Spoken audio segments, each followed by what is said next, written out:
తిరుపతి జిల్లా బుచ్చినాయుడుకండ్రిగ మండలంలోని నెలవాయి గ్రామంలో ఉన్న జిల్లా పరిషత్ ఉన్నత పాఠశాలలో 75వ భారత రాజ్యాంగ దినోత్సవం మరియు సాంఘిక శాస్త్ర దినోత్సవం ప్రధానోపాధ్యాయులు రవీంద్రారెడ్డి ఆధ్వర్యంలో విద్యార్థులు మధ్య ఘనంగా నిర్వహించారు. మన భారత రాజ్యాంగ రచయిత బాబాసాహెబ్ అంబేద్కర్ గురించి ఉపాధ్యాయునిలు ఆయన రచించిన రాజ్యాంగ హక్కులను, మన బాధ్యతలను, బడుగు బలహీన వర్గాలకు అభివృద్ధి చేసినటువంటి చట్ట సవరణలను గొప్పగా పిల్లలకు వివరించారు. ఈ కార్యక్రమంలో ఉపాధ్యాయులు, విద్యార్థులు తదితరులు పాల్గొన్నారు. జనవరి 26వ తేదీ అమలులోకి వచ్చింది. ఎందుకు అంతవరకు వచ్చింది? 2 నెలల వరకు గ్యాప్ పెట్టారంటే అప్పుడు సంపూర్ణ స్వరాజ్గా మనం 1949 నవంబర్ 26 ఆమోదించినప్పటికీ మనం సంపూర్ణ స్వరాజ్గా 1950 జనవరి 26 నుంచి అమలు చేసుకోవాలని తీర్మానం చేసుకొని అప్పటి నుంచి భారతదేశం గణతంత్ర దినోత్సవంగా రూపొందింది.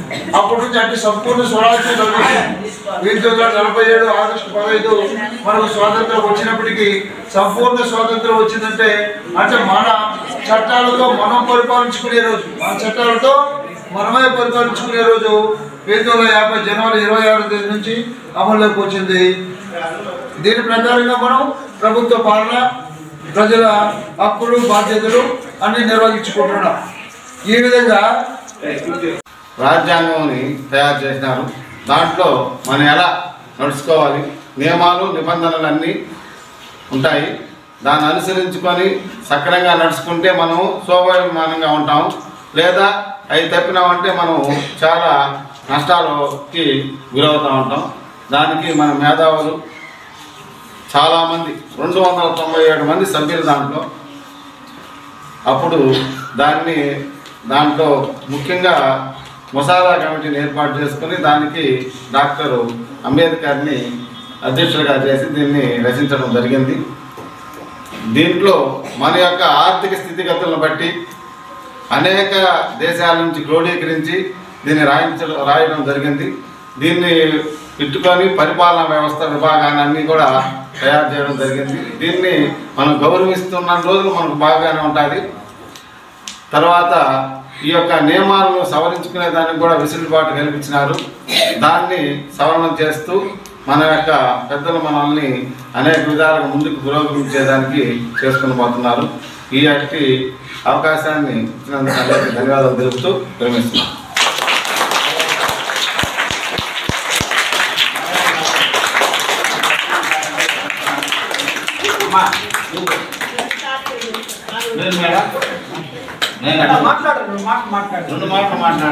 ప్రసంగించడానికి అవకాశం ఇచ్చిన పాఠశాల ప్రధానోపాధ్యాయులు గారికి, ఉపాధ్యాయ బృందానికి మరియు కార్యక్రమానికి మరియు మన పాఠశాలను పత్రికల ద్వారా ఈరోజు కార్యక్రమాన్ని అందరికీ తెలియపరచడానికి చేసిన పత్రికా విలేకరి గారికి అందరికీ నా యొక్క నమస్కారములు. విద్యార్థులకు ఈరోజు రాజ్యాంగ దినోత్సవ శుభాకాంక్షలు. ఇప్పుడు మన సోషల్ సారు రాజ్యాంగ దినోత్సవం గురించి చాలా చక్కగా వివరించారు. మనకు స్వాతంత్రం వచ్చిన తర్వాత ఆగస్టు 15, 1947లో స్వాతంత్రం వచ్చిన తరువాత దాదాపు చాలా రోజులు కష్టపడి అడిగారు, మన దేశ మొదట న్యాయశాఖ మంత్రి ఎవరు అడిగారు. గుర్తుందా? ఎవరు? వెరీ గుడ్, బిఆర్ అంబేద్కర్ గారు. వారి న్యాయకత్వంలో అంటే ఆయన లీడర్షిప్ అన్నమాట. ఆయన కింద దాదాపు 12 కమిటీలు పనిచేశాయి. ఒక కమిటీ, 2 కమిటీలు కాదు, 12 కమిటీలు పనిచేసి ఈ రాజ్యాంగాన్ని రూపొందించింది. అతి పెద్ద రాజ్యాంగం ఉన్న దేశాల్లో మన దేశం కూడా ఒకటి అన్నమాట. అది పెద్ద లిఖిత రాజ్యాంగం ప్రజాస్వామ్య దేశాల్లో నేను చెప్పేది. రాజ్యాంగాన్ని అందరూ, మళ్ళీ అధిక జనాభా గల దేశం కూడా మనదే. ఆ అధిక జనాభా గల దేశంలో అతిపెద్ద లిఖిత రాజ్యాంగాన్ని కూడా ఆమోదించేటట్లు రచింపజేసింది కూడా. ఆ ఘనత కూడా ఎవరికి దక్కుతుంది అనేసి అంటే అంబేద్కర్ గారికి. ఇంకొక ఆయన కూడా ఉన్నాడు, బాబు డాక్టర్ రాజేంద్ర ప్రసాద్ గారు. వీళ్ళిద్దరు అన్నమాట. దాంట్లో ప్రతి ఆ రాజ్యాంగ గురించి మీరు తెలుసుకోగలిగితే ప్రతి పౌరునికి, పౌరుడు అంటే మనుషులే, ఇంకెవరో కాదు, ప్రతి పౌరునికి కూడా హక్కులు ఉన్నాయి, బాధ్యతలు ఉన్నాయి. కానీ మన స్వార్థ కృతజ్ఞతలు తెలియజేస్తూ నిర్వహిస్తున్నాం. తర్వాత మ్యాథ్స్ మేడం మాట్లాడితే బాగుంటుంది చేస్తాం 2 నిమిషాలు. నమస్కారాలు పిల్లలు, మీ అందరికీ నా విశ్వసన. ఈరోజు మనం ఏం డే సెలబ్రేట్ చేసుకుంటున్నాం? చెప్పట్లేదు అనే కాదు, ఇంకా మనం పిల్లల దినోత్సవం అని, ఉపాధ్యాయ దినోత్సవం అని ఏదో ఒక అకేషన్ మనం ఎందుకు సెలబ్రేట్ చేసుకుంటున్నామంటే వారసత్వంగా వచ్చేదాన్ని మీకు అందించాలి. ఏ రీజన్తో అది మనం సెలబ్రేట్ చేసుకుంటున్నాం, వాళ్ళ గురించి ఎన్నో డేస్ ఉన్నాక ఎందుకు నవంబర్ 14 మనము నెహ్రూ పుట్టినరోజు మనం ఎందుకు బాల దినోత్సవంగా జరుపుకుంటాం? ఆయన పిల్లలంటే ఇష్టం కాబట్టి, ఆ పెద్ద గురించి మీకు తెలియాలి కాబట్టి. అదేవిధంగా ఇలాంటి స్పెషల్ అకేషన్స్ లో మనం ఏం చేస్తున్నామంటే ఎంతో మంది పెద్దలు ఈ రోజు మనకి స్వేచ్ఛ స్వతంత్రాన్ని కల్పించారు. ఇంత స్వేచ్ఛగా మనం చదువుకుంటున్నాం, మన అభిప్రాయాన్ని వ్యక్తపరుస్తున్నాం, వెళ్తూనే ఉన్నాం.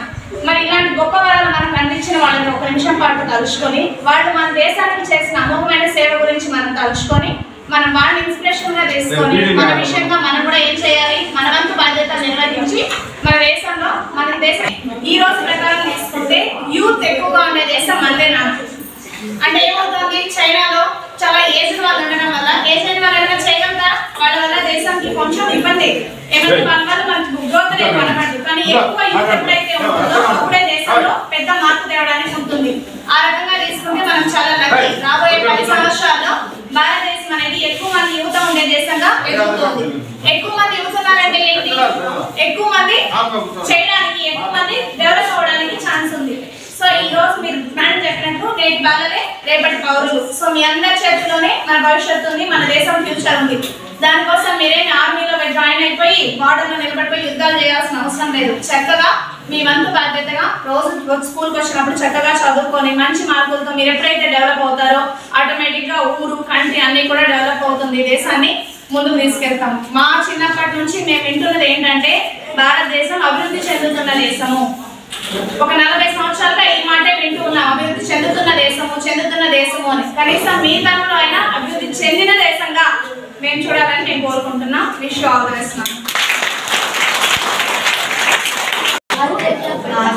అందరికీ రాజ్యాంగ దినోత్సవ శుభాకాంక్షలు. మీకు అందరికీ కూడా ఈరోజు రాజ్యాంగ గురించి అందరూ చూస్తున్నారు. మేడం వాళ్ళందరూ అధ్యక్షుడు డాక్టర్ బిఆర్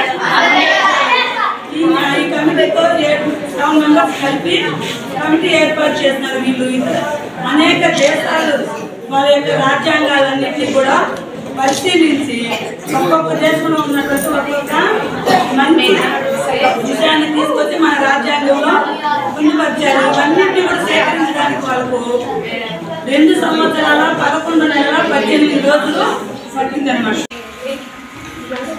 డాక్టర్ బిఆర్ అంబేద్కర్ని ఆ రాజ్యాంగానికి అధ్యక్షుడిని పెట్టడం జరిగింది.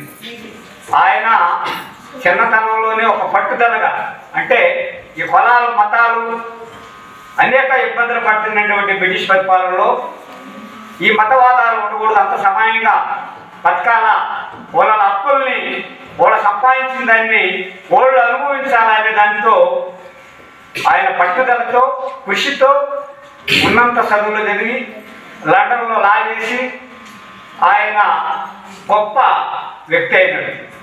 ఆ లా చేసి అంతటి వ్యక్తిని మనోళ్ళు గుర్తించి ఈ యొక్క రాజ్యాంగం ఎలా అయితే ఈ భారతదేశంలో ఉండే కులాలు మతాలు వీళ్ళందరికీ న్యాయం ఎలా జరుగుతుంది, దాన్ని బట్టి ఈ రాజ్యాంగ రూపకల్పన చేసే బాధ్యత ఆయన లా చదివినాడు కాబట్టి ఆయన ఇక్కడ ఉన్నటువంటి శక్తిని ఉపయోగించేదానికి ఆయన పెద్దలందరూ జవహర్లాల్ నెహ్రూ అయితే వీళ్ళంతా కూడా పెద్దోళ్ళందరూ కూడా ఆయన్ని మీరు